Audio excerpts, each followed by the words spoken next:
let's pose all of these questions to Mahesh Patil, the CIO at Aditya Birla Sun Life AMC, who joins us now as a market master for the day. Thanks a lot for joining in, Mahesh. Appreciate your thoughts here on CNBC TV18.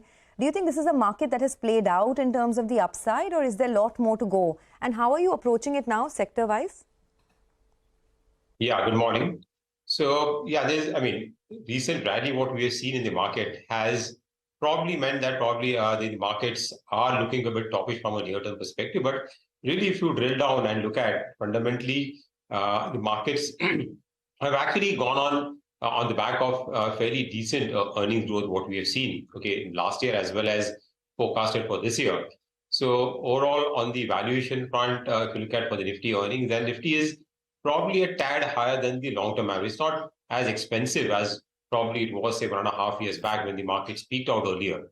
And even the outlook going forward, if you look at both our, GDP growth numbers have been upgraded than what we were looking at, say, around 3 to 6 months back.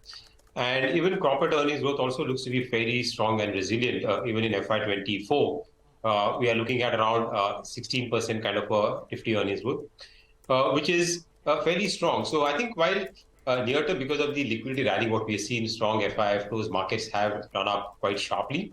Might be some consolidation, there could be some probably pull back also, depending on global cues. But I think markets, looking at a medium term, I think should scale higher depending on the strong earnings growth. And again, it has been driven by across sectors, right? It's not like one or two sectors. If you see banking sector reporting fairly decent numbers, NBFC is also showing good numbers now because the margin pressure which is there will ease off from this quarter onwards.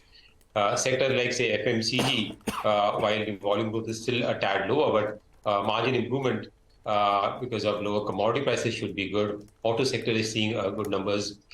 Industrial, capital good, real estate. It's across more broad-based. And that's the reason why I think it gives a lot of comfort in this rally.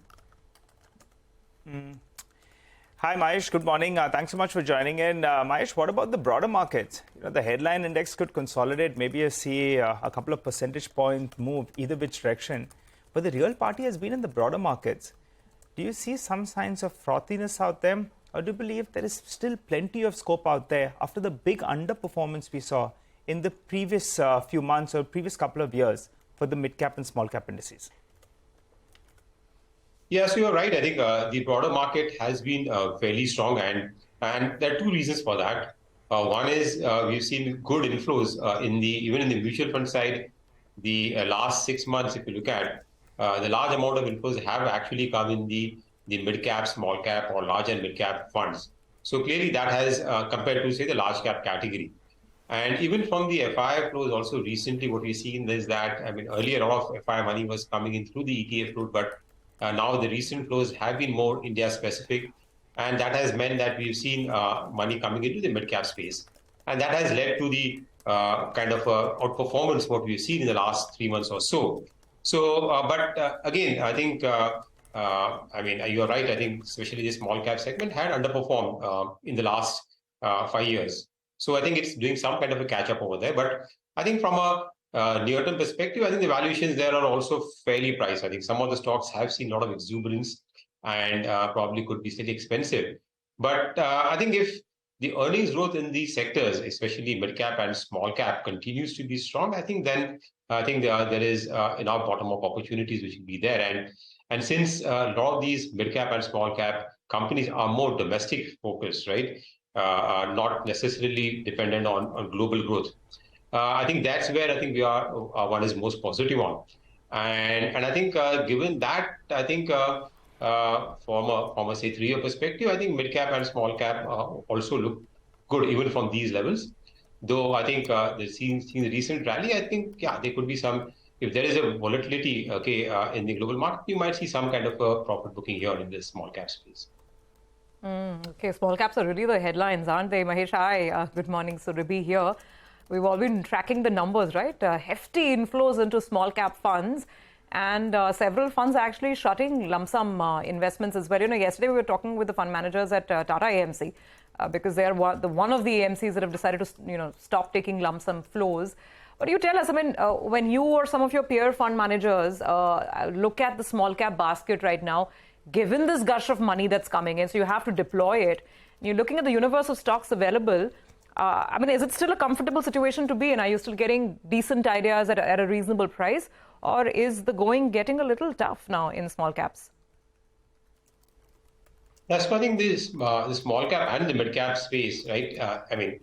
Depending on the scale and size of the fund, I think, yeah, increasingly it's slightly tough because the liquidity in this segment is not as great, right? So while there are always pockets of opportunity which are there, because especially in the small cap sector, segment is as much wider. It's not necessarily 200 companies. Even if we can go down the market cap over there, and there are bottom up opportunities which one needs to scout for, but I think one needs to then look at beyond the normal coverage which one would have.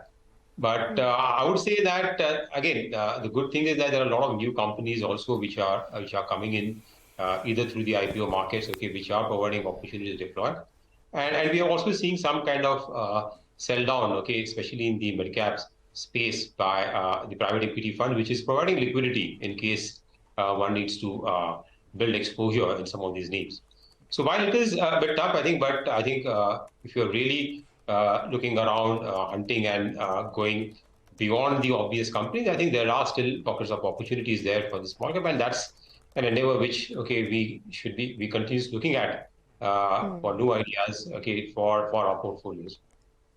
Okay, for now, actually, the market, the bank nifty has slipped into the red. So, well, it doesn't look like, the market is in any mood to take the levels higher. Perhaps because there are so many cues to reckon with, there are IT earnings as well. In case any shocker comes from there, then the market, doesn't want to be positioned at the top. Well, in terms of individual stocks, just wanted to point out that even though the market is very flat, there are individual stocks sitting at fresh highs.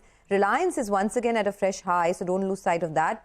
27.80 on Reliance. Lupin, Sun Pharma are at fresh 52-week highs. Interglobe Aviation is flying high as well. Just had to say that. 35% higher this year.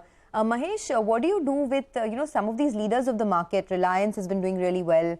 Auto stocks, Tata Motors, Bajaj Auto have been hitting new highs. Do you continue to back the leaders?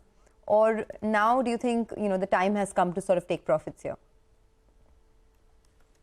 Yeah, so it's a tough call because short-term rally, okay, stocks might look fairly priced depending on near-term earnings, but I think we normally look at companies, the outlook is good, right? Because companies tend to surprise. I think in this market, what we've seen that initially we came in from a very slow growth. So expectations have been slightly lower. And few sectors, companies continue to outperform, while we've seen some kind of disappointments in the consumer discretionary side. So I think one has to really look at not just the valuations, okay, while they are important, but also the outlook, because when we buy into a company, we are not really buying it for the next 1 year, but slightly longer period of time. So I think companies which are continuing to outperform, where the outlook is good, and probably some surprises which could come in, positive surprises, one is okay to, one would continue to hold on to it. Obviously, what we do is that in our portfolios, okay, if the stock does exceedingly well in the short term and allocation there goes above particular, we take some gains over there, but we'll still continue to be there with the performing stocks. That's what we will take, because I think the market is likely to be, while we're seeing a rally across, it's still going to be a discerning market, right? Companies which disappoint in the quarterly, I think they will also see those companies getting knocked down. And whether that positive surprise, market will probably reward them disproportionately on the upside. So one has to keep that in mind, okay, when we're looking at the price points. The one space, actually two spaces, Mahesh, in the mid-cap market that have seen an incessant move, literally. One is obviously defense, and we all know what's happened to stock prices there. The smallest of companies to the largest of companies. And the other is this electronic manufacturing, space. Where again the new list, look at Cyient, DLM even again today, or these smaller names like Keynes and Sirma, etc. What is your approach to these? Because I think fundamentally no one's disagreeing on the street about the opportunity, but it's a question of the kind of companies you want to back and at what price. So what's your view? Yeah, so both these sectors, the defense and the EMS space, the narrative there is fairly good, outlook is good. And that's seen the reason why we've seen the stocks doing well. But I think sometimes the run-up what we've seen in this sector is slightly unnerving over there because while the outlook is good, I think very difficult to really predict beyond a couple of years in terms of how the numbers will pan out. So market is, I think, discounting too much over here into the future. And that brings some kind of a caution, okay, in some of the stocks in this sector. So we would be a bit cautious over here. I think some of the valuations there are much above than our comfort zone. And we would, we would not chase some of these stocks at these levels. Mahesh, you briefly mentioned IT, but how would you approach the stocks from here on? The next 1 or 2 quarters, unlikely to see any kind of positive surprise. But do you think from, if you have a longer time horizon, maybe some of this bad news could be a good entry opportunity, or would you just stay away? Because recession is still in the offing in the United States. Maybe the second half of the year could be worse. Your view on these stocks? Yeah, so the IT sector, if you look at it, has been the most talked about sector, right? I mean, a lot of information flow is over there, and markets tends to react even in slight upgrade or downgrade, okay, in terms of earnings outlook over there. I would guess that I think this quarter would be a quarter where you will see, the last leg of downgrades which could happen to the sector. I think it will factor in the whatever slowdown, okay, one is expecting because of the slowdown in the US. What has happened is that the US recession or the slowdown has also got pushed back a bit, right, by a couple of quarters, I would say. So in that scenario, I think you're right. I think there will not be immediate upside in the sector in terms of outlook because unless we hit that bottom over there, market will still be skeptical. But I would say for most practical purpose, I think the concerns in the sector are now getting priced in. I think after this quarter, probably it will get fully priced in. And I think that could be a good time to really look at this sector. We have been underweight on the IT sector, but we think that it's now time to really look at it more objectively and constructively and build exposure in this correction because we believe that in this IT sector also, I think you will see few companies, there will be a wide range in terms of growth. I mean, some companies will grow at around full year around 13-14%, others will grow at in the low single digits. So I think stock selection also will be important over here in this period. But I think the whole digital story and digital transformation, I think, is a still medium to long-term story. And I think that will continue to drive decent earnings growth after this year of consolidation.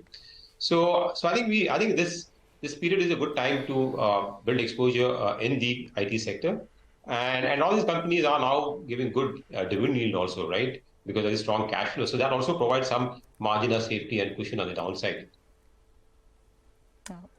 Okay, all right, Mahesh, we'll leave it on that note. Thank you very much for joining in. Appreciate you being with us and giving us your views on the market.